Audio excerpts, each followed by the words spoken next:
சத்யா, நீ என்ன பண்ணிட்டு இருக்கன்னு உனக்கு தெரியுதா? எதை கேக்குற அர்ஜுன்? நான் என்ன பண்ண? இப்ப நீ எங்க போயிட்டு வர? நாளைக்கு அபிமம்மாக்கு நிச்சயதார்த்தம் இருக்குல்ல, அதுக்காக தான் பர்ச்சேஸ் போயிட்டு வரேன். எனக்கு புரியல சத்யா, எப்படி திடீர்னு இந்த அளவுக்கு மாறின? தேவையா நீ நம்மளை விட்டு போயிட்டாங்க, ஆனா உன் முகத்துல அதுக்கான வருத்தமே தெரியலையே. நீ ரொம்ப நார்மலா நடந்துக்கிற. என்ன என்ன பண்ண சொல்ற? தேவி அக்காவை நினைச்சிட்டே அழுதுட்டு உட்கார்ந்துட்டு இருந்தா உனக்கு ஓகேவா? சொல்லு அர்ஜுன், அததான் நீ எதிர்பார்க்கறியா? நான் என்ன கேட்க வரேன்னு உனக்கு புரியும். வேணும்னே சமாளிக்காத சத்யா. அபிக்கு இன்னொரு கல்யாணம் பண்றதா முடிவு பண்ணதும், நாளைக்கு நிச்சயதார்த்தம் நடக்க போறதும் ஒரே ஒரு காரணத்துக்காக மட்டும்தான். எங்க அம்மாவோட உயிருக்கு எந்த ஆபத்தும் வந்துடக்கூடாதுன்னு தான். அதனாலதான் எல்லாரும் மனசை தேத்திக்கிட்டு இந்த முடிவு எடுத்திருக்கோம். மத்தபடி இது ஒன்னும் கொண்டாட வேண்டிய விஷயம் கிடையாது. ஆனா நீ என்னவோ ரொம்ப ஆர்வமா எல்லாத்தையும் பண்ணிக்கிட்டு இருக்க. கரெக்ட். ஆனா ஏன் அந்த கேள்வி என்கிட்ட மட்டும் கேட்டுட்டு இருக்க அர்ஜுன்? உங்க அம்மா கிட்டயும் கேட்கலாம்ல. அவங்க தானே இந்த நிச்சயதார்த்தம் நடக்கிறதுக்காக எல்லாத்தையும் முன்னாடி நின்னு செஞ்சிட்டு இருக்காங்க. பொதுவா வீட்ல ஏதாவது ஃபங்க்ஷன்னா அம்மா தான் முன்னாடி நின்னு எல்லாத்தையும் செய்வாங்க. இப்போ அப்படித்தான் செஞ்சுக்கிட்டு இருக்காங்க. ஆனா அவங்க மனசுக்குள்ள எவ்வளவு வேதனையை அடக்கி வச்சிருக்காங்கன்னு எனக்கு தான் தெரியும். அப்படியே இருந்தாலும் என் அம்மா அப்படி நடந்துக்கிறதும் நீ நடந்துக்கிறதும் ஒன்னா சத்யா? சொல்லு. தேவியா நீ அம்மாக்கு மருமக மட்டும் தான், ஆனா உனக்கு கூட பிறந்த அக்கா. நீ எப்படி இந்த மாதிரி பர்ச்சேஸ் ஆகுதுன்னு சுத்திக்கிட்டு இருக்க?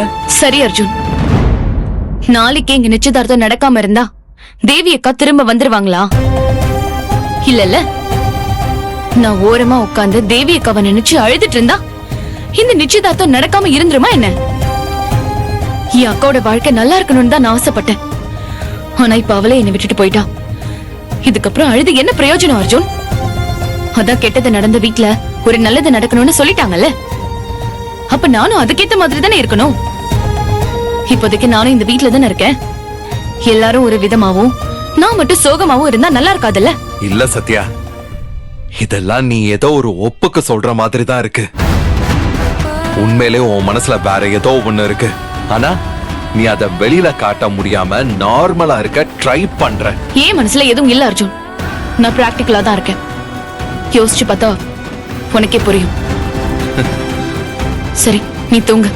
காலையில சீக்கிரம் எழுந்திருக்கணும். நிச்சயதார்த்த வேலை எல்லாம் இருக்குல்ல.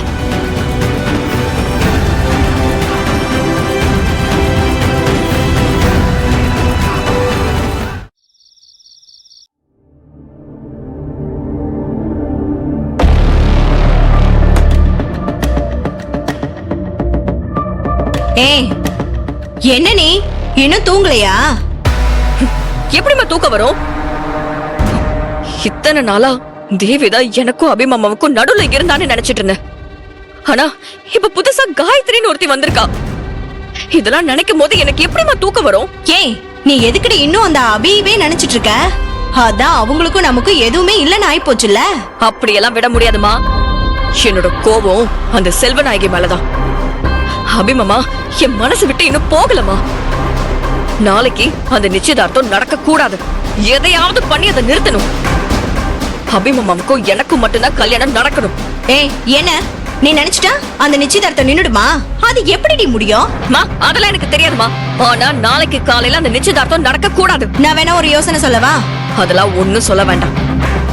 இது வரைக்கும் உன் பேச்சும் உன் புருஷன் பேச்சும் கேட்டு கேட்டுதான் நான் எல்லாத்தையுமே கோட்டை விட்டு உட்கார்ந்துகிட்டு இருக்கேன். இத நானே பாத்துக்கிறேன். இந்த நிச்சயதார்த்தம் கண்டிப்பா நடக்க கூடாது. நடக்கிறதுக்கும் நான் விட மாட்டேன். ஸ்ருதி, நீ என்ன வேணாலும் செய். ஆனா செய்யறதுக்கு முன்னாடி என்கிட்ட ஒரு வார்த்தை சொல்லிட்டு செய். அப்பதான் என்ன பிரச்சனைனாலும் நாங்க சமாளிக்க முடியும். நீ சொல்ல மாட்டல? என்னமோ பண்ணி தொலைடி. நான் நிம்மதியா தூங்குன மாதிரி தான் இன்னைக்கு. ச்சே. ஏய், போன் வருது பாரு, எடுத்து தொலை.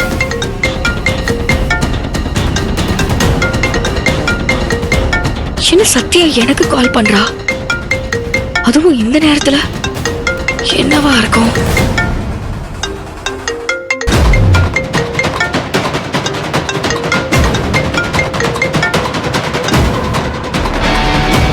ஹலோ.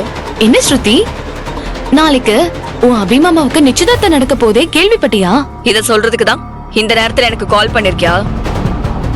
என்னடி நடக்கிறதெல்லாம் எனக்கு எதிரா இருக்குன்னு நக்கல் பண்ணி சிரிக்கலாம்னு பாக்குறியா? சத்தியமா இல்ல ஸ்ருதி. நான் எதுக்கு உன்னை நக்கல் பண்ண போறேன்? நானே கடுப்புல தான் இருக்கேன். ஏன், உனக்கு என்ன பிரச்சனை? பின்ன தேவி அக்காவோட இடத்துல நீ இருந்தா கூட பரவாயில்ல. ஆனா எவ்வளவு ஒருத்தி வரணுமா என்ன? என்ன அதிசயமா உனக்கு என் மேல அக்கறை எல்லாம் வருது? நான் உன் மேல இருக்கிற அக்கறையில எல்லாம் அப்படி பேசல. செல்வநாயகியத்த தேவி அக்கா கொலை கேஸ்ல என்ன சிக்க வைக்க பார்த்தாங்க. அதான் அவங்கள அவமானப்படுத்த நான் சான்ஸ் தேடிட்டு இருக்கேன். எதுக்கு இப்படி போட்டு குழப்பிக்கிட்டு இருக்க? சொல்ல வந்ததை தெளிவா தான் சொல்ல.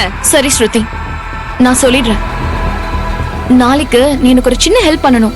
நான் உனக்கு ஹெல்ப் பண்ணணுமா? ஹ? சத்யா, நீ தூக்கத்துல எதுவும் உளரல. நீ யார்கிட்ட பேசிக்கிட்டு இருக்கேன்னு உனக்கு தெரியும்ல. நான் தெளிவா தான் பேசுறேன். நீ எனக்கு ஹெல்ப் பண்ணினா உன் அபிமாமா உனக்கு கிடைப்பாரு. எனக்கும் அந்த செல்வநாயகி முகத்துல கரிய பூசின சந்தோஷமும் கிடைக்கும். என்ன சொல்ற? நிஜமாவா? பொய் சொல்றதுக்காக தான் நான் உனக்கு இந்த டைம்ல கால் பண்ணிருக்கேனா என்ன? நான் நிஜமா தான் சொல்றேன் ஸ்ருதி. என்ன ஸ்ருதி, யோசிக்கிறியா?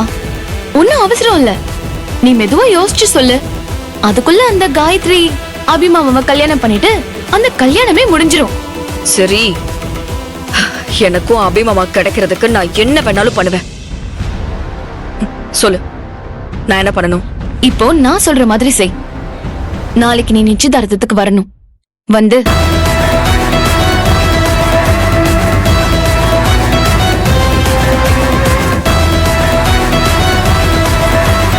நீ இதை மட்டும் பண்ணு, மத்ததெல்லாம் நான் பாத்துக்கிறேன். என்ன, ஓகே தானே? ஓகே தான். ஆனா இதெல்லாம் பொய்ன்னு தெரிஞ்சா பிரச்சனை ஆகாதா? இது பொய்ங்கிறத ப்ரூவ் பண்றதுக்குள்ள உனக்கும் அபிமாமாவுக்கும் கல்யாணமே முடிஞ்சு போயிருக்கும்.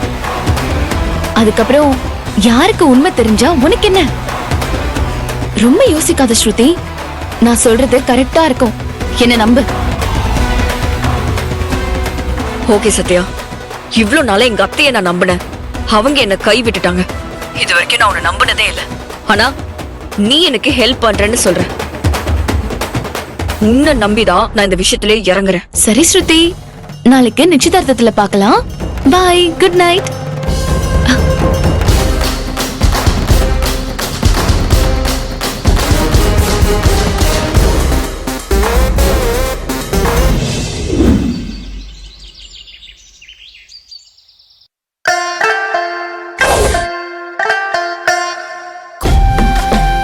ஐயா, எடுத்துட்டு சொல்லுங்க, எடுத்துட்டு வந்தீங்களா? வந்துட்டேன். அத அங்க வச்சிருங்கம்மா. இந்த காமாட்சி விளக்கு ஏத்துறீங்கம்மா. சரி.